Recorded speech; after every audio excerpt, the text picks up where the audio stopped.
Petroleum and natural gas. Our government has kept fuel supplies running across the country without interruption during the COVID-19 lockdown period. Taking note of the crucial nature of the sector in people's lives, the following key initiatives are being announced. 1. Ujjwala scheme, which has benefited 8 crore households, will be extended to cover 1 crore more beneficiaries.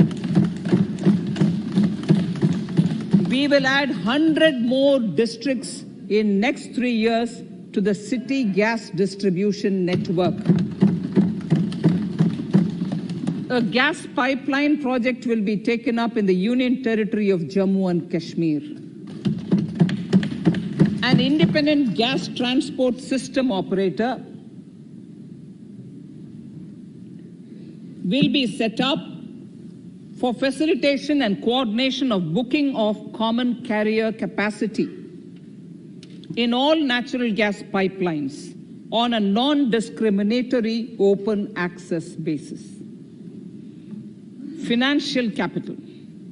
I propose to consolidate the provisions of the SEBI Act 1992, Depositories Act 1996, Securities Contracts Regulation Act 1956, and Government Securities Act 2007 into a rationalized single Securities Markets Code. The government would support the development of a world-class fintech hub at the GIFT IFSC. To instill confidence amongst the participants in corporate bond market during times of stress and to generally enhance secondary market liquidity, it is proposed to create a permanent institutional framework. The proposed body would purchase investment-grade debt securities both in the stressed and normal times and help in the development of the bond market. In the budget 2018-19, government had announced its intent to establish a system of regulated gold exchanges in the country. For the purpose, SEBI will be notified as the regulator, and Warehousing Development and Regulatory Authority will be strengthened to set up a commodity market ecosystem arrangement, including vaulting, assaying, logistics, etc., in addition to warehousing. Towards investor protection, I propose to introduce an investor charter as a right of all financial investors across all financial products.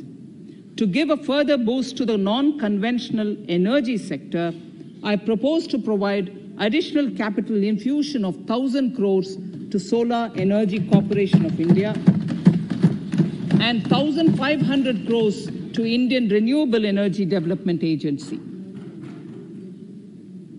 I propose to amend the Insurance Act 1938 to increase the permissible FDI limit from 49% to 74% in insurance companies and allow foreign ownership and control with safeguards. Under the new structure, the majority of directors on the board and key management persons would be resident Indians, with at least 50% of directors being independent directors and specified percentage of profits being retained as general reserve. Stressed asset resolution by setting up a new structure. The high level of provisioning by public sector banks of their stressed assets calls for a measure to clean up the bank books.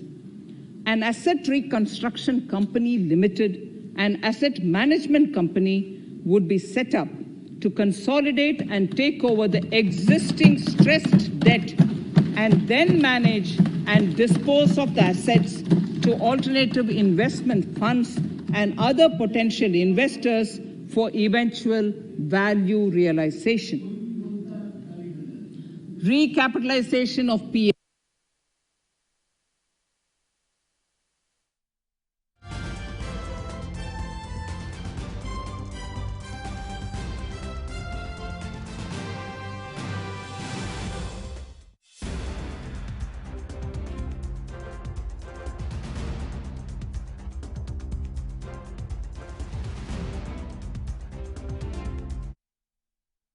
from 1 lakh rupees to 5 lakhs for bank customers. I shall be moving amendments to DICGC Act 1961 in this session itself to streamline the provision so that if a bank is temporarily unable to fulfill its obligations, the depositors of such bank can get easy and time-bound access to their deposits to the extent of the deposit insurance cover. This would help depositors of banks that are currently under stress. To improve credit discipline while continuing to protect the interest of small borrowers for NBFCs with minimum asset size of 100 crores, the minimum loan size eligible for debt recovery under the Securitization and Reconstruction of Financial Assets and Enforcement of Security Interests SARFAESI Act 2002, it is proposed to be reduced from the existing level of 50 lakhs to 20 lakhs. Company matters. The decriminalization of the procedural and technical compoundable offenses under Companies Act 2013 is now complete.